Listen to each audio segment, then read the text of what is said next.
Welcome to Major League Nutrition, the place where professional athletes come to get advice on how to up their game. I'm your host, Nicole Chenard. I'm an award-winning registered dietitian with a master's degree in nutrition and fitness and a bachelor's degree in nutrition and dietetics. I'm a performance nutrition educator and consultant at the professional athlete level, and I work with the most amazing clinicians, educators, chefs, and game changers in Boston who specialize in healthy lifestyle, food, medicine, nutrition, sports, coaching, and behavior change research.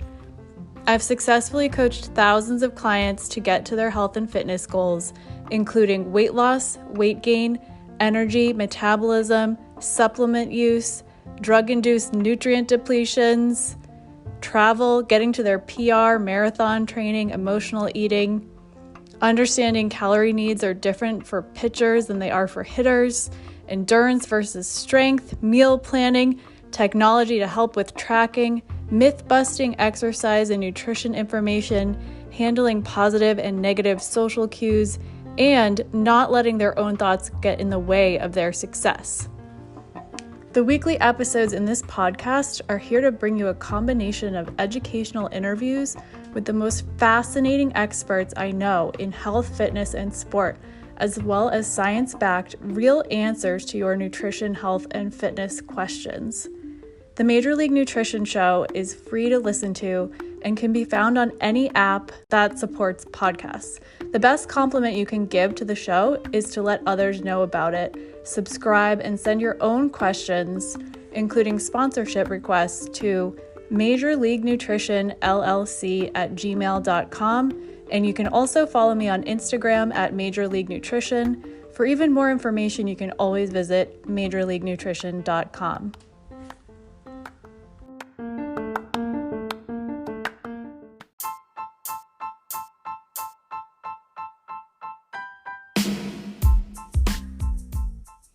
On today's episode, I interview Hilery Hutchinson, a very well-known health and fitness expert and entrepreneur in the Boston area, New York City, and now El Salvador. She helps people heal the past so they can embody the highest version of themselves, find peace of mind, greater vitality, and build the life they truly desire. She started her career as a fitness instructor. That's how I met her, actually. She taught me how to be a fitness instructor a long time ago. And although she was living an incredibly healthy lifestyle, she suddenly fell severely ill. For years, she thought this was purely a physical struggle, but she continued getting worse no matter what she did to help. It wasn't until she started to address her past and heal her inner child that her physical body was able to heal too. She always said her health crisis would be worth it if she could help others with what she learned along the way. She's got about 58 certifications, yoga, fitness, stretching, Ayurveda medicine with food and everything. She's super dynamic in that she can learn it all and teach it all and put it all together for you. She never imagined she would learn more about the mind and spirit than the physical body. And now as a spiritual life coach and retreat owner, she helps clients heal their past and find balance in their mind, body, and spirit. And she's always amazed at the beautiful transformations and the power of coaching. And she truly feels grateful that she gets to do this for a living and is honored to be guiding all of you today. And me too. I learned a lot from speaking to her, so much so that I needed to make our discussion into 2 episodes. So lucky you get 2 episodes with Hilery Hutchinson, and all of her contact info is going to be in the show notes.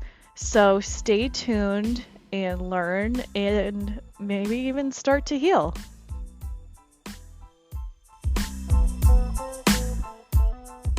Hilery, I'm so happy to have you on the show today.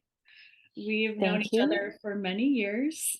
I still remember the day you taught me how to teach an abs class, and that was at Boston Sports Club Fenway. I think I was a freshman in college. Obviously, we've both come a long way, but I definitely looked up to you as the leader of the gym and participating in group exercise. And you totally laughed at my lack of ab strength at the time. And I did too. But I was so happy that you didn't give up on me and you said, okay, you're going to get it. You just have to practice all the time and you're going to teach it every day. And So you got it, right? It I did worked. get it. And it made a huge difference in my life. And I know we haven't spoken in a long time, but you're such an expert in the health and fitness world that I had to reconnect with you and it just seemed like the perfect time. So thank you for giving me your time today and the other day when we caught up and Yeah. talked about everything you're up to now and everything I'm up to now. And I want to know, you told me the other day that you moved to El Salvador. Yes. We moved here a year and a half ago, just about, not quite, I guess. We moved September 1st, 2021. And it came out of the blue. It was a really quick decision and quick move because my boyfriend Roberto had quit his job and didn't know what he was going to do with his life. And I had was right near the end of a Dharma coaching certification that was all about helping people find their life purpose and not be in a soul sucking job and do Mm, something that inspires you and that's fun and enjoyable. So we did a practice coaching session on him, and he was the perfect target client, right? mhm. And when we asked him what actually brings you joy, what lights you up and makes you feel like you're having fun and like it's not an effort.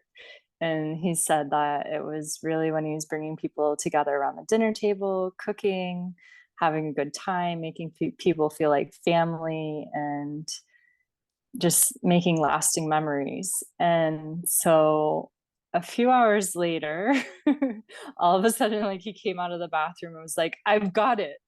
We're going to move to El Salvador and open a retreat center. And so I immediately was like, And you're like, oh, okay. that's not what we're Yeah. doing now, but And we were living in Boston at the time. Actually, he was living in Boston. I was living in New York City doing like a live in contract with a client there. oh And yeah. so I was like, let me Google it. So I Googled travel to El Salvador, and the internet basically said you're going to be murdered. And I was like, there's no way I can bring clients here. It's going to do the same thing that I just did. And he was like, no, no, no, there's a new president.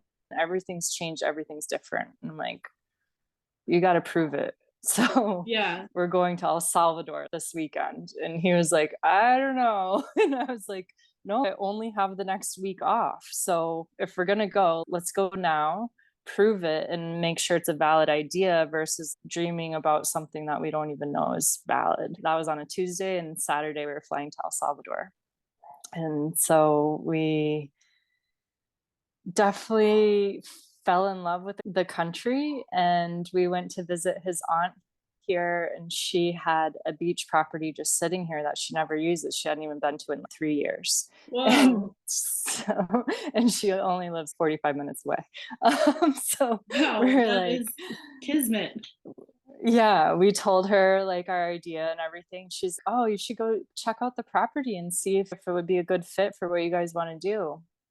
And so before we left, we came, checked out the property, and it was like perfect. It's right on the ocean. It had like a big platform in the middle of the property.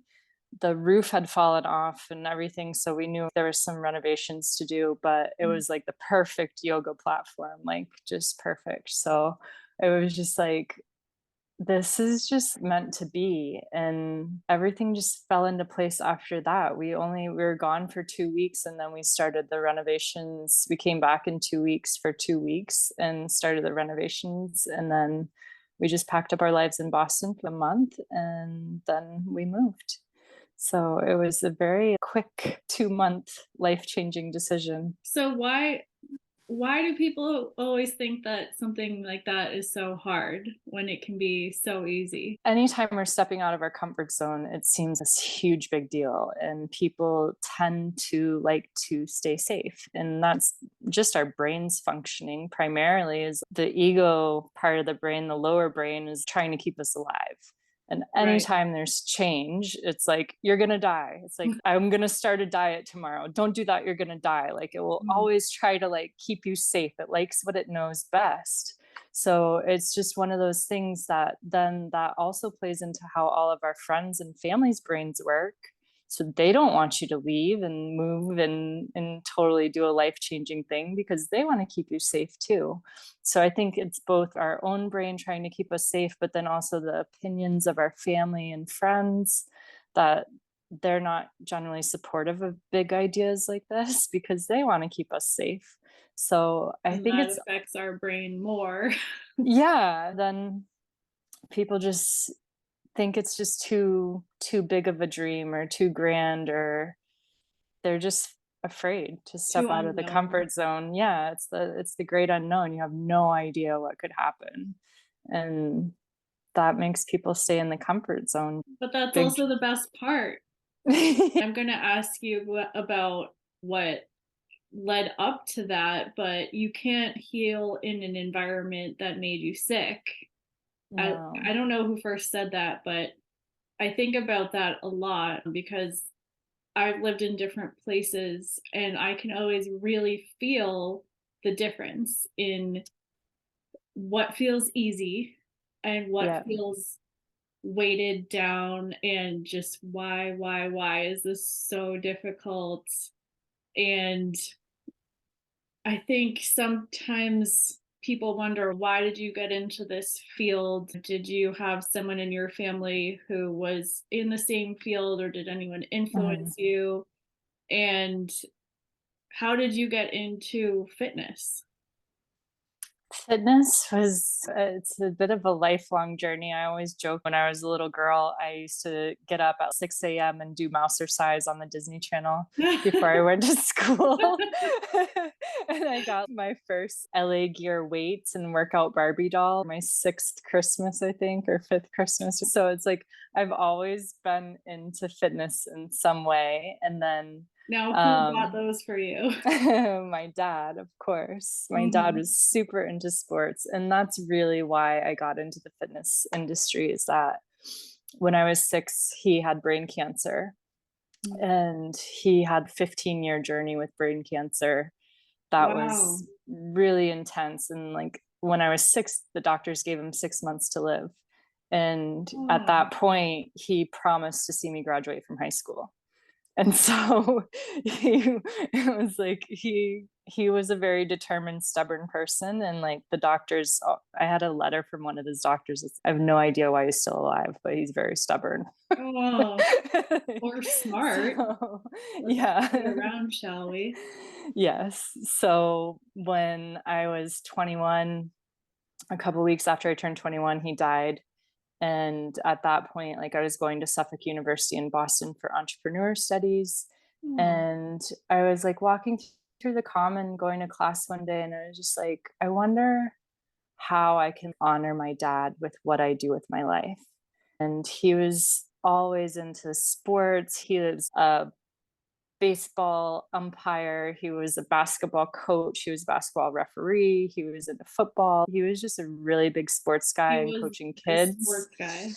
Yeah, That was it. so it was all sports all the time growing up. So he I didn't have that same interest in like coaching and kids, but Mm. I was like, fitness is something I've always been into. And when I was a teenager, I was growing too fast and my joints were dislocating all the time.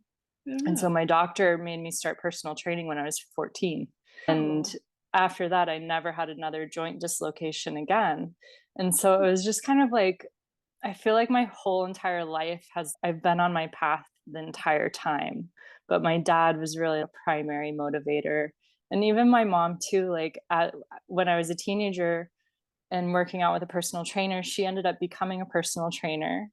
And wow. so I was going to the gym after school every day, like to go hang out and work in the gym. And so it was just like my whole life path has really just supported being in fitness and wellness. And Yeah. you're so good at it. I remember when I met you, you were my boss technically in at least the group exercise aspect Yeah. when I was a young budding personal trainer. And I just felt like you had such a sense of responsibility with the position. I think there's, having been in the fitness world myself since then, I've seen, and you've probably seen, a lot of phony-ish kind of people who claim to be gurus, and there's more of a superficial vibe to a lot of people you see out there. But Hilery, my goodness, is the most professional, grounded, researched, just straightforward person. And it's almost like if you can't handle the truth, don't sign up with Hilery, because she's not going to tell you what you want to hear.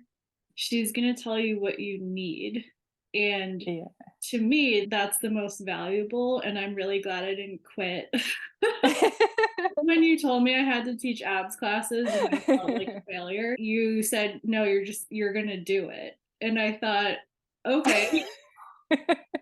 I thought she's a great leader, because I'm someone who needs someone like you, in that you're not gonna actually make fun of me or give up on me. And you see the whole path, I think, of Yeah. someone's trajectory rather than judging them. I think you don't judge at all, which is, I hear that all the time.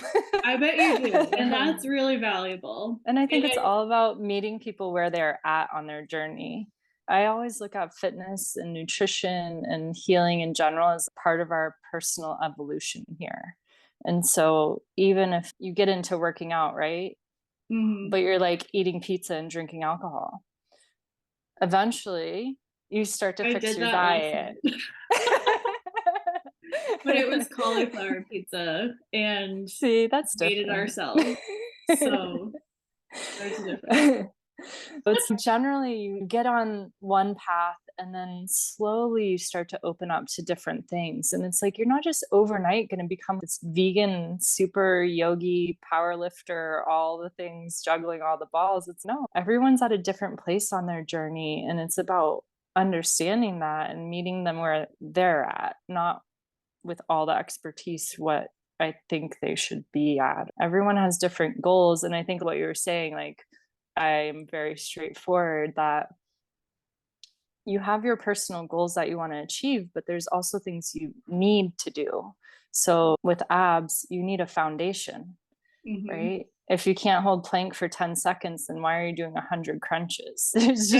There's certain progressions, and I think that's what it's all about, is just meeting people where they're at on their journey and being respectful of that and honoring what they want and also giving them what they need. Right. Like when you taught me how to teach the class, you said, make sure you plan front abs, rectus Yeah. abdominis, the Yeah. back, lower back, and then Yeah. the side, obliques. And then what was the fourth one? That was 3, right? We always used to do, I think, the rectus abdominis, but we'd focus on like upper abs, lower abs, obliques, and lower back. Yeah. And the transverse abdominis, like the foundation. Right. And thinking of it that way for me made it easier for me to teach others, because there was more of a flow to it, knowing, okay, we're going to cover these 4 parts. Yeah. And they all matter. So we're not going to one side this lesson today and have you all lopsided. Yeah. And That's I've had that, the P90X ab ripper ab workout is so much of the same muscle again and again and again that you end up using the hip flexors and you're not even using your abs. So there's like a method to my madness. I'm like, and I think that is the problem with the personal training industry sometimes, is that it's like all about kicking your ass and making you feel like you got a good My ass is workout. already kicked all day from But emotions. yeah, right. Well, that's the thing. People go to the gym to outrun their emotions. Right, and you said something that really hit home for me, and I think what I would like all of my patients to know too, which is you said something about if you're going to the gym to outrun your emotions, guess what? They're still going to be there. Your workout should be enjoyable to you where you are. Yeah. And Yeah. you also have emotions and past experiences that are connected to your body, they're in your body. And you have to acknowledge them or you're still going to keep feeling hurt or suboptimal or like you're not progressing in your workouts. How do you help someone realize that and get there, so to speak? I think everyone's, like I said, on their own journey. So sometimes it's just you're not ready, right? Like we all have to be ready to heal. And I think it's first about that awareness that, yeah, every time I'm stressed or upset, I go to the gym. That's because you want the endorphins that come out on the other side of your workout. You're looking for a high. You're using it as an escape mechanism instead of actually dealing with your emotions, confronting Yeah. the issue, sitting with it, figuring out a resolution, communicating what you need to say, or setting boundaries or what the issue is. And then you're just always trying to outrun your problems. So it's more about having the awareness that there's something underneath that all. There's a reason why you're escaping. There's a reason why you're trying to numb your emotions and get rid of them and move forward. And there is no such thing. That's just repression. You're suppressing and repressing things. And whenever you do that, it just festers. And so that can end up causing limiting beliefs. It can keep you stuck in like really bad habits and bad patterns, and eventually can lead to illness and disease if you let it fester long enough. It literally festers in your cells. It's more about building awareness that like our emotions aren't this big scary thing. I always joke people are willing to watch horror movies but they can't sit with themselves and be Yeah. still for 15 minutes. It's like why is this so scary to like sit with our sadness or our grief or our pain and dig into it and get curious about it? One of the best things I actually learned in a life coaching certification is that like emotions are just energy in motion and they only last for about 90 seconds. So if you Really? actually truly allow yourself to feel absolutely horrible or whatever it is, like deep sadness, grief, loss, heartache, just really allow yourself to feel it. In 90 seconds, it will move on. But if you Wow. continually feed into it, then you'll continue. But if you just sit there and allow yourself to have all the feelings and just lean into it instead of trying to like, it's all the American way is like muscle up, doesn't matter. Oh, your dad died, go back to work on Monday. Don't care. Like you're just Yeah. supposed to swallow everything down and keep moving forward. Keep busy. You'll forget about it. Time heals all wounds, blah, blah, blah. And no, time doesn't heal anything. You just get used to the pain. It's not going to solve your problems. So it is about, it has a healing journey to go on. We have to face ourselves. And I think it's more having that awareness. There's no one size fits all strategy, just like exercise and nutrition. Like healing is its own, there's something for everyone, but it's up to you to start getting curious and discovering what that path is for you. And what you just said, that the pain doesn't go away, you just end up getting used to it, that really hit me hard because you can get really worn down from, I mean, I don't think there is a disconnect between physical and emotional pain. I think they're always connected. Pretty sure that's been Yeah. proven. It's not possible for them to not be connected physiologically. For example, as a woman or a female athlete, I've been through this myself and I've heard it from many other women I talk to a lot. And having an injury, especially something like a hip injury, you hear a lot of, oh, I don't understand your pain, go to somebody else, or you're probably just pregnant, go to your gynecologist. And then that delays your care, right? And it's super frustrating because eventually you do find someone who understands your pain and validates your existence, essentially. Yeah. And that feels like such a weight being lifted off of you when that happens. I want to emphasize what you said about getting used to it, in that you don't want to get used to it. No.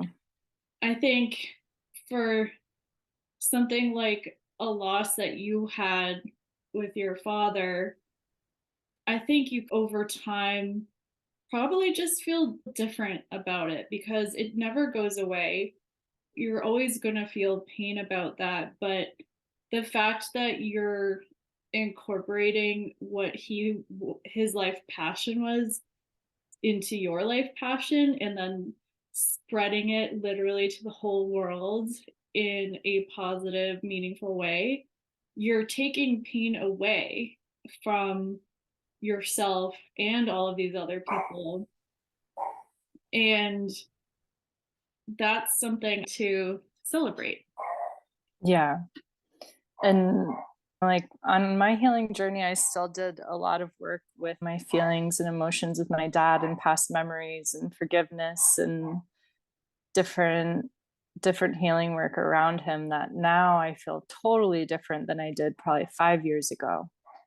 So that one of the things I didn't realize, and I feel like this should be common knowledge, and I don't feel like I'm the only one that didn't know this or doesn't know this, but that if you look back on an event from your past and you still feel an emotional connection, it makes you feel sad, it makes you feel upset, stressed, worried, angry, whatever, it means you haven't forgiven. And like, I had no idea. Generally, if something's healed and forgiven, you look back on it and it's just this thing that happened. There's no emotions tied to it. They're gone. And so I didn't know that until I had done a lot of forgiveness work. One of the trainings I did was in aromatherapy, and they said it was aromatherapy for medical conditions. And they said, if all else fails, do the forgiveness protocol. And I was like, I'm dying to know what it is. interesting. And so when I talked to my doctor, I had 8 different illnesses, and I was like, which one do I do? I don't know where to start. And he was like, start with forgiveness. And he's gonna let your intuition help guide you on the other 2 protocols you want to do each week. So it's like, all right. And I started with forgiveness, and it was really life-changing, like insanely life-changing. So I need to know every detail of what you did, because everybody needs to know how to forgive. I think everybody's holding on to something. Oh yeah. I think with forgiveness, it is different for everyone. The thing I was doing was working with essential oils and aromatherapy. And so the protocol is just using 10 different essential oils in a certain sequence. But during that time I did it, I was thinking about the event that I wanted to heal and reliving it. And so trying to go through the exact situation that happened, just visualizing it all. And then with inner child healing, you're literally trying to go back to that time and give yourself what you wish you would have had in that moment. So it's more about your adult self honoring the inner child and what they needed and nurturing them in that way. And then it just helps you heal that wounded inner child, and then everything shifts. Oh, can you give me an example? It doesn't have to be about you, but something that I'll give you the first one that I did. Was I actually had gotten into an argument with my dad when I was 14. He was still living at home, and he had gotten his driver's license revoked because He had half his skull plate missing. His cognitive function was very impaired. He didn't have good reaction time for driving and stuff like that. And so I'd come home from school and the car was gone. Oh. And I was so upset, and I was worried and stressed and just frustrated with the situation. And when I was 12 when this happened, and when he got home, I yelled at him.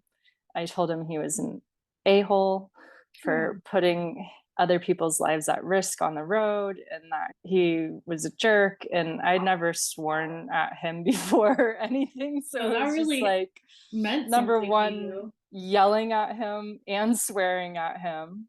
And then what happened is he immediately packed his bags, left, checked into a hotel down the street. And then when my mom got home, she found a hospital for him to go live at permanently. Oh, wow. And so after that argument, he never lived at home again. Oh my And goodness. even though it's not like I felt like I was the reason he didn't live at home or anything. Like, I didn't, No, that it was such wasn't, an extreme like, reaction he had. yeah, but it was just, he had severe brain cancer. So He had that's no idea that's what it. would be Yeah. best. So yeah, after that, and he had to go to a veterans hospital. He had brain cancer from being in Vietnam. And so the veterans hospital was about 2 hours away from our house. So when I say he didn't live at home anymore, it was like he didn't even live in our town anymore. So it was just like a big change. And so there's obviously some guilt there. That was the first forgiveness protocol I did. And I didn't even know where to begin, but I just leaned into my intuition. I was like, this makes me feel a little bit of guilt. So let me try healing this. And so I thought about it. And the first step is to put rose oil on your heart and say, I'm ready to forgive. And then you put geranium oil on your liver, which metabolizes everything. So it's, I'm ready to process through this and let it all out of my body. And then as I was going through the other oils, I was like remembering everything that happened in the argument, how it happened when he walked through the door, what was said, everything that happened. And then afterwards, what I wish I would have had as a resolution, instead of sitting in that unknown discomfort where my mom's just on the phone making phone calls all night, my dad's gone, and I'm just sitting there, what's going on? So nurturing my inner child and forgiving myself and letting go, forgiving my dad, forgiving myself, forgiving my mom, and just letting everything go and trying to heal that little child, support and nurture her in the way that I wish I would have been in that moment. And so I cried the entire time I was doing it. And then like afterwards, I felt more at peace with things. But the huge transition was the next day. I woke up in the morning and I got out of the shower and I started looking at myself in the mirror. And I hadn't realized that I had never looked at myself in the mirror in 20 years. Really?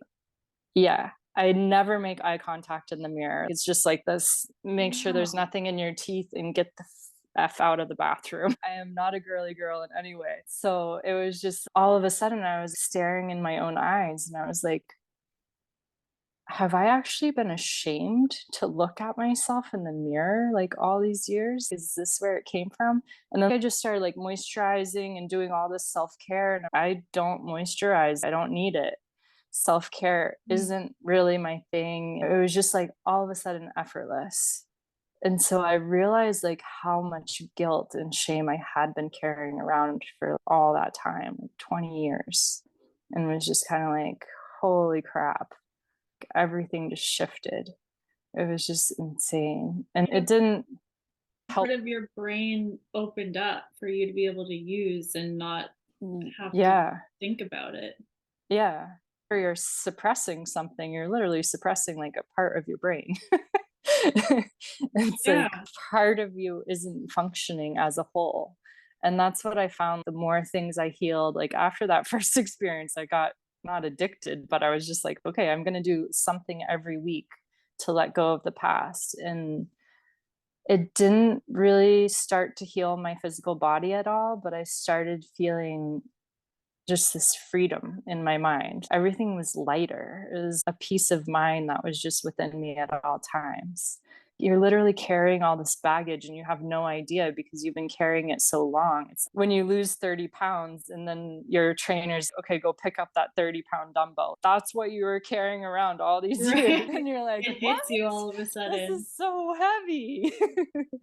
We just get so used to being wounded that we don't know what it's like to feel whole.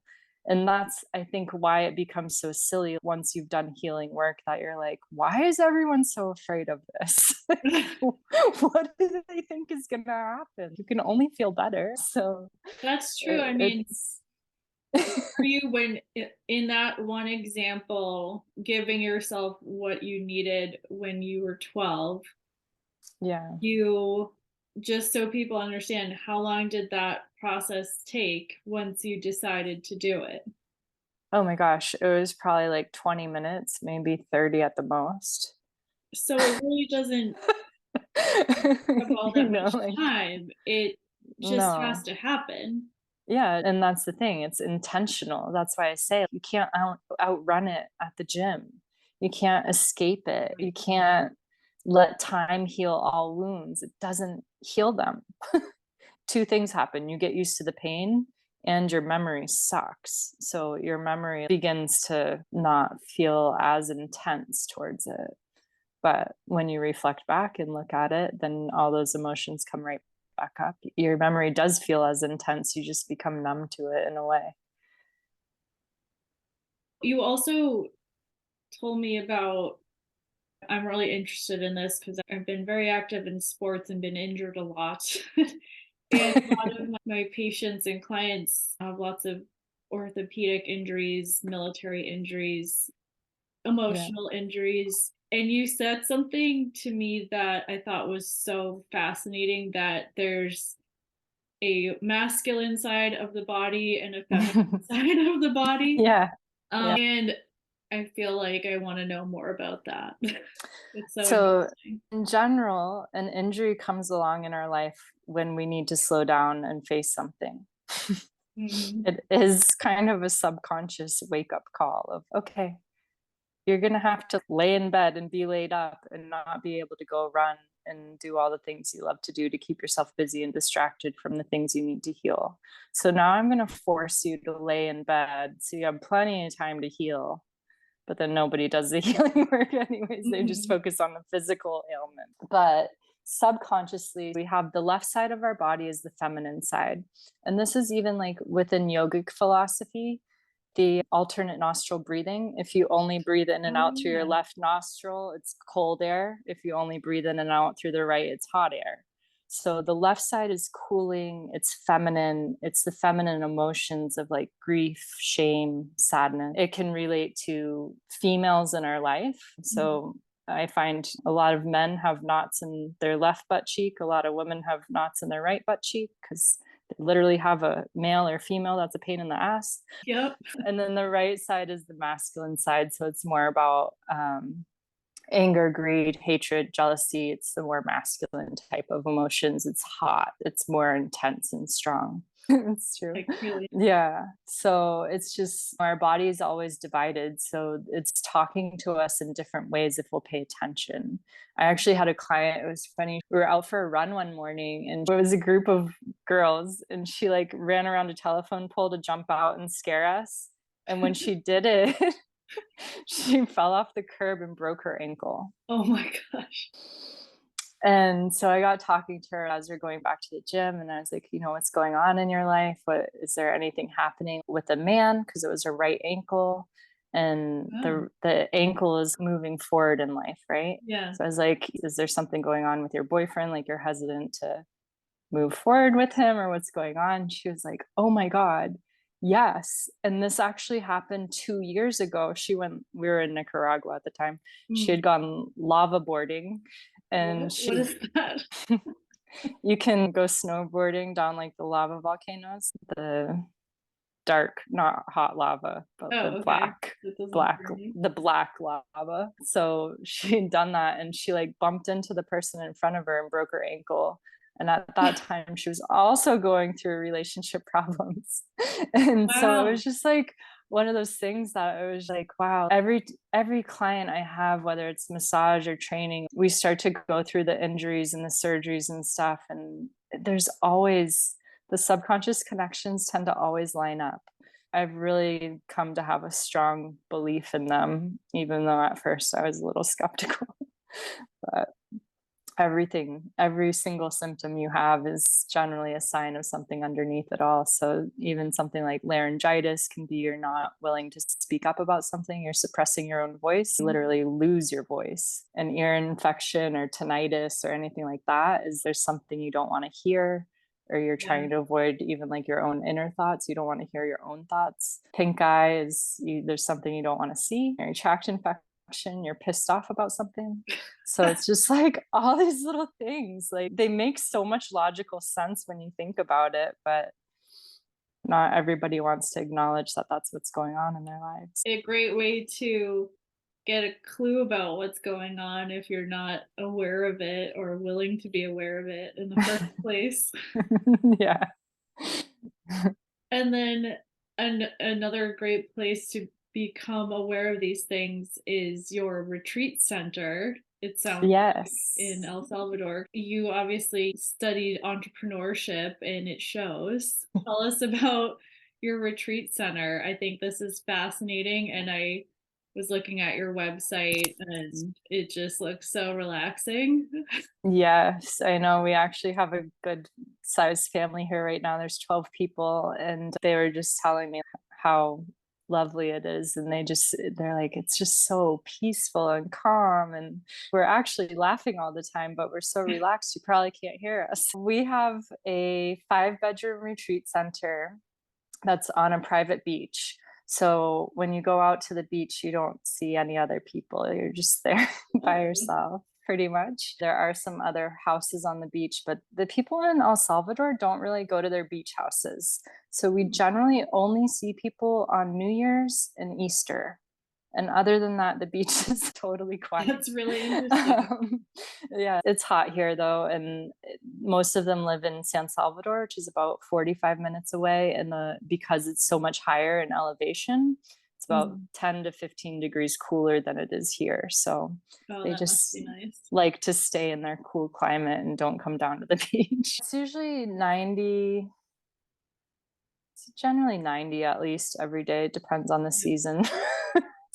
Sometimes it's 93 and sometimes it's 88. It is always nice and warm here. It only rains at night here in the rainy season, so that's actually really nice. The weather never interferes with your plans. We have 5 bedrooms here, and then we're also managing the house next door, which is another house that's 6 bedrooms.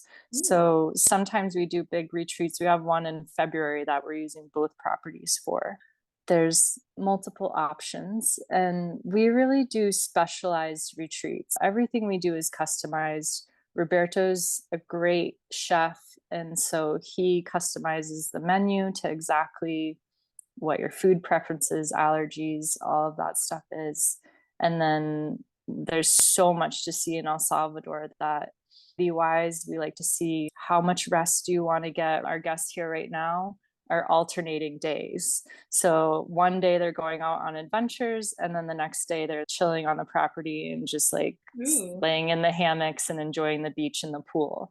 And the next day they go back and go on another adventure. So everyone's different with what they like. And so we really just, again, meet people where they're at and try to make sure they have everything they need to have a good time. They just need to sit on a call with us for about 30 minutes to an hour, depending on how many people are in the group, and chat about what are the food preferences and allergies. What is your life like at home? So we get an idea of stress levels and things like that. Are there any injuries, health problems? What kind of wellness services do you want? Do you want any healing work? Or I do cacao ceremonies and fire ceremonies and different things like that. So there's getting a good idea of what they're looking for. And then most people don't even care. Like they don't even care what the plan is. They just show up and we have everything planned for them so that they can just lay back, relax, and know that they're going to be taken care of and have a good time. Hey guys, if you know me at all, you know I love to start my day with strong, good quality, organic coffee. I'm a big iced coffee drinker, mainly because of 2 reasons. 1, I don't like to wait for things, and 2, there's no way I'm letting my coffee stain my teeth. Therefore, I have to give a shout out to Alice, the creator of my new favorite straw, Sipify. We met in the Boston Businesswomen Inner Circle group and clicked instantly. Basically, she wrote to the group about her new product, the Sipify straw, a straw that you can safely drink hot or cool beverages with, that's made of stainless steel and food-safe silicone. I told her I thought her product was not only helpful to prevent yellow teeth. The main reason she invented this straw was actually to solve her problem of whitening her teeth at the dentist and then wanting to drink hot, not iced coffee afterward, which didn't make sense. She needed a straw for that. Alice told me her dentist suggested she switched to iced coffee so she could drink it with a straw and prevent staining her teeth. But she likes her coffee hot, and you can't put a regular straw in a hot drink. Ugh. So what's a girl to do? She literally invented a straw. This woman is amazing. The Sipify straw not only prevents stains, but it cools hot beverages just a bit as you sip, so you can sip comfortably. Since I got my Sipify, it's my favorite way to drink coffee. The sleek blue straw is easy to clean and to travel with because it comes with a cleaning tool and case to maximize efficiency. So you can just tuck it all right in. And it's especially shaped to fit into the sip hole of a to-go lid, which is perfect for people like me who know they're going to dribble coffee all over your white work shirt in the car when you tilt your head back to take a sip. I've done that so many times, but with Sipify, there's no need to tilt your head back and lose your vision of the road while driving, so it's safe too. And no more spilling when you're drinking on the go in general. You could be walking around. One more very cool thing about Sipify, they also donate Sipify straws to people living with Parkinson's. These people often drink exclusively from straws, and now thanks to Sipify, people with swallowing issues can drink hot coffee and tea again. As a medical professional, this melts my heart because another amazing benefit is the possibility of Sipify straws decreasing chances of aspirating. The unique design of the straw lets you finally control the amount of liquid and the velocity of each sip, making it easier for people with swallowing issues to drink safely. If you're interested in purchasing a Sipify straw for yourself or for a loved one, hey, why not use it to prevent tea stains while drinking red wine too? They come in a 2-pack, 1 regular size and 1 travel size, and the cleaning device. You can buy your straws by heading over to sipify.me. That's SIPIFY.me, and enter code Nicole, NICOLE, to get 10% off your entire purchase at checkout today.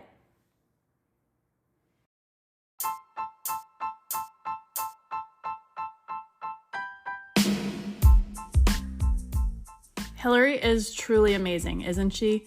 I can't wait for you to hear part 2 of my chat with Hilery Hutchinson. If you want to learn more about her new retreat and services, head on over to elsalvadorretreat.com, which is listed in the show notes along with the Sipify website and discount code. Thanks for listening to the Major League Nutrition Show. It's such an honor and a blessing to hear all the positive feedback about the show. If you're hearing this message and you've listened to our new episode all the way to the end and enjoyed it, make sure to share the show. And thank you for that from the bottom of my heart.